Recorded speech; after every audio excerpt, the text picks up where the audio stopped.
Paano ba ang tamang pagpapakain sa mga ibon? Meron ba itong sukat at oras? So yun po ang ating pag-uusapan sa video ito. Mapagpalang araw mga kahabi, welcome po sa ating YouTube channel. At kung bagong viewers ka sa channel na ito at kung napadaan po kayo, ay humingi ako ng favor, please subscribe my YouTube channel, Olen Avery at iba pa. So ang pag-uusapan natin ngayon mga kahabi ay paano ba ang tamang pagpapakain sa mga ibon. Meron ba itong sukat at oras? At sagutin din po natin ang katanungan ng ating mga kahabi.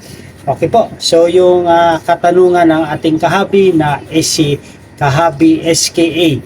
Maiba lang po, ano mga pakain mo sa mga ibon mo at anong program ginagawa mo for daily feeding sa kanila. Salamat po. So shoutout po sa iyo SKA. Kahabi, so marami tayong mga kapamaraanan sa pagpapakain ng ibon.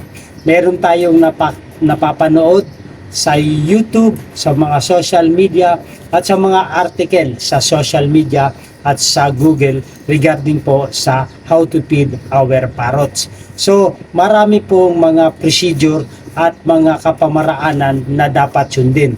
So ang tanong nito, kahabi, kung kaya ba natin sumunod sa ganitong mga procedure at sa mga ganitong kapamaraanan. So sa aking pananaw, dahil ang tanong nyo po ay para sa aking pansarili, ay depende po yan sa breeder at na nag-aalaga at nagpapakain ng mga ibon. Unang-una po, i-consider natin yung species na ating alagaan. Ano po ba ito? Anong klaseng species? Pangalawa po, yung oras. At higit po sa lahat mga kahabi, yung budget sa ating pagpapakain. Dahil sa pagpapakain, sino po ba may ayaw na ibigay sa mga alaga natin ng mga ibon na ang pinakamasustansya at masasarap para sa kanila ang hindi natin gustong ibigay. Ngunit, ang question dyan, yung budget. Kaya pa natin sundin yung mga article na ibinibigay ng mga nagsasuggest o yung tamang consumption. Sabi pa nga, dietary for our parrot or for our species. So kung babase tayo dyan, baka hindi tayo makasunod dahil sa kakulangan sa ating budget. So for sa practical reason, hindi naman natin kailangan natipirin ang ating mga ibon. Dahil ito ay ginusto natin, ito yung hobby natin, dapat ibigay din natin yung the best para sa ating mga alagang ibon.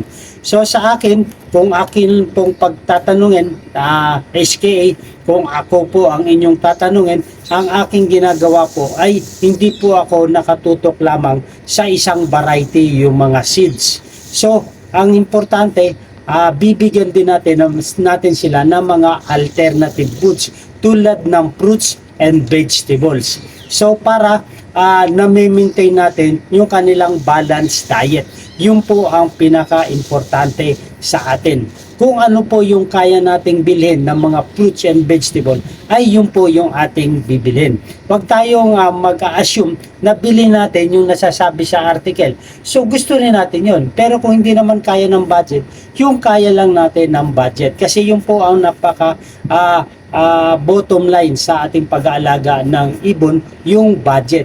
Dahil wag naman nating tipirin ang ating ibon na nakatutok lang tayo sa isang uri ng gulay or vegetable or nakatutok tayo sa isang uri ng prutas o yung fruits. So kailangan balance rin yung ating ipinapakain sa ating mga alagang ibon. Dahil alam naman natin yung ibon natin, kung sila ay malaya, sila ay makakapaghanap ng pagkain na gusto nilang kainin. Ngunit sila ay nakakulong, so tayo po ay may responsibilidad na i-provide yung kanilang mga pangangailangan. So sa akin kahabi, ang ginagawa ko, ang ginagawa ng aking partner, ng aking misis, ay sa umaga ay nagbibigay tayo ng sinusok ng mga pagkain ng manok, yung iba ang tawag turbo, yung pinapakain din sa kalapate, yung iba tawag doon concentrate. So sinusok natin yan magdamag, tapos papakuluan natin mga 5 minutes para lang lumambot. Tapos yung hahaluan po natin ng vegetable and fruits. So imimix po natin yan. So yun po yung aking program sa aking ginagawa. Ngayon, pagdating naman sa hapon, ay seed naman yung aking binibigay, yung African mix. So yung aking mga alaga, mga kahabi, ay meron akong Indian ringneck, meron akong GCC, meron akong black-headed guy, meron akong kakatil at African lovebird. So lahat po yan ay ibinibigay ko sa kanila. So katuwang ko po yung aking may bahay, ang aking misis sa pag-aalaga. So ang aking program ay yun lang, pero hindi yan lagi daily. So minsan ina-alternate ko sila once a day or alternate one another after other day para hindi naman po sila magsawa.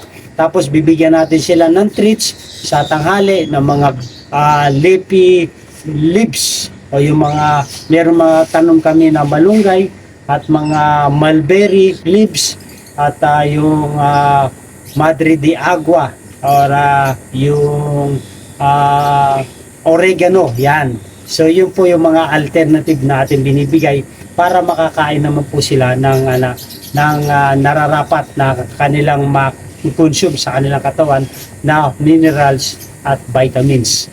So yun po ang ating ang program natin sa pagpapakain. So mas maganda kung marami tayong maibibigay na fruits and vegetables sa ating mga alagang parot ay mas mainam. So minsan kasi tapos yung oras naman sa pagpapakain ay depende po yan sa may nag-aalaga dahil minsan meron tayong pagkakaiba ng time availability, yung oras natin. So depende na po yan kung ano oras natin ipapakain. Meron nagpapakain 3 times a day, yung iba naman 2 times a day. So depende na po yan sa ating program kung ano po yung ating program na sinusunod. Dahil tayo naman po yung nag-aalaga, so tayo naman po yung makakakita sa ating mga alagang ibon kung ano po yung nararapat. Pero ang tips lang sa atin ng mga kahabi ay hindi naman kailangan na kukunti lang ang ating pinapakain. Dahil pag kulang naman ang ating pinapakain ay kukulangin din po sila ng mga sustansya. At kung sobra naman po tayo sa pagpapakain, yung tinatawag na overfeeding ay hindi rin po maganda sa ating mga alagang ibon. So yun po ang ating program Kahabi SKA sa ating pagpapakain for daily feeding sa ating mga ibon. So mas maganda alternative ang ating mga pinapakain pero para hindi naman po magsawa ang ating mga ibon. So yun po. So shoutout po sa iyo Kahabi SKA. At ganoon din po ang katanungan ng ating kahabi na si Kahabi Jaguar PH. Sir, ask ko lang kung ano pong sukat ng aviary mo. So, salamat sa sagot. So, Kahabi Jaguar PH, shoutout po sa inyo. So, meron po ako 3 klase ng aviary. Yung sa harapan po ng bahay namin ay ito yung tinatawag natin na flight cage para sa ating Indian ringneck.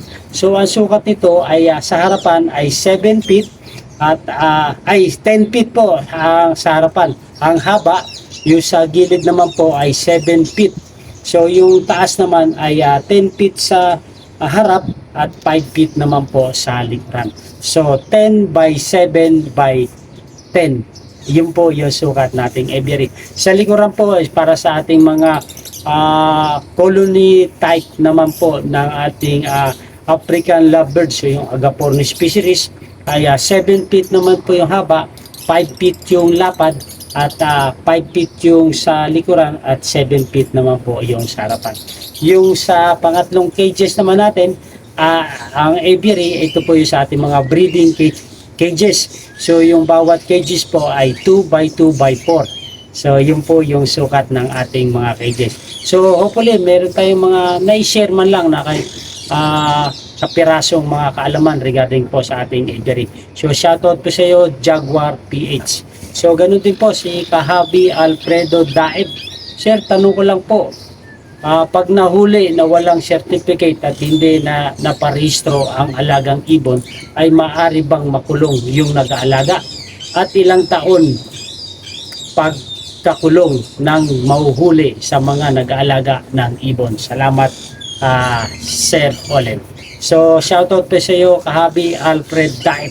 So mas maganda, Kahabi, kung mada-download nyo itong Republic Act number 9147. So andito po yung nilalaman ng lahat ng ating katanungan regarding po sa pag-aalaga ng ibon. Itong Republic Act 9147 ay an act providing for the conservation and protection of wildlife resources and their habitat, appropriating funds therefore and for other purposes. So Kahabi, dun sa inyong katanungan, kung mahuhuli na walang certificate at hindi na parehistro ang alagang ibon ay maaari bang makulong? Yes po, ayon sa Republic Act 9147 sa Section 7, Kahabi, kung makikita ninyo, ang illegal acts unless otherwise allowed in accordance with this act, it shall be unlawful for any person to willfully and knowingly exploit wildlife resources and their habitat or undertake the following acts. So dito po sa Section 7 paragraph E, ito po yung trading of wildlife. Sa paragraph F naman po, yung collecting, hunting of possessing wildlife, thereby product and derivatives. So sa Section 8, nandun po yung penalties for violation of this act. Ang pinakamahal po, ang minimum ay 6 years and 1 day to 12 years and fine of 100,000 pesos to 1 million pesos. Depende po sa species na mahuhuli. Ito po yung listed critical species. So kung mag-aalaga tayo ng species, dapat alamin natin yung conservation status ng ating species. So yung pinaka-minimum naman po na imprisonment of 5 days, ito po yung mga minimum penalties: imprisonment of 5 days to 10 days and fine of 200 pesos to 1,000 pesos and inflicted or undertaken against other wildlife species. So ito po yung Republic Act 9147. So maganda mga Kahabi kung ito po yung ating mada-download para meron po tayong mga idea. So sa mga penalties sa pagka-imprisonment ay depende po ito sa species na mahuhuli sa atin. So kung maaari ay ating itong mapaparehistro. Kung tayo po mag-aalaga ng ibon mga Kahabi, ay alamin natin yung conservation status ng ating mga species or yung mga ibon, at kung maaari ito po ay ating iparehistro. Dahil ayon sa Republic Act 9147, ito po ay merong kaparusahan sa mga nag-illegal possession ng mga species. Ito po ay friendly reminder lamang po sa mga kapwa mag-ibon. So Alfred Daip, shoutout po sa inyo, at hopefully meron tayong mga naibahagi na kahit maliliit na kapamaraanan ay makatulong sa inyong mga katanungan. Okay po mga Kahabi, at kung nagustuhan itong mga talakayan natin ay humingi ako ng favor, please subscribe my YouTube channel, Olen Avery at iba pa. So maraming po salamat, at maraming po salamat sa inyong suporta mga Kahabi, at shoutout po sa inyo sa patuloy na pagsusuporta sa atin sa mga silent viewers, at shoutout din po sa inyo mga Kahabi, si Kahabi Deluxe, si Justin Tungol, si Alberto Ramos, shoutout po sa inyo, si Kahabi Jaiho. So hopefully bukas ay pupunta siya sa ating bahay at siya po ay mag-DNA sa ating mga GCC species po, si Green Chick Junior. So pinapunta ko si Kahabi Jaiho para i-DNA yung ating species. So shoutout po sa iyo Kahabi Jaiho, at si Kahabi Jigs Antido, si Alido Tong, shoutout po, si Ma'am Kahabi Runet Francisco Saludares, shoutout po sa inyo, si JP Jong Gonzales, shoutout po, si Kahabi Harold Erwin, at last but not the least, Jonathan Inso. So yun po mga kabi, ito lang, dito lang po muna yung ating talakayan.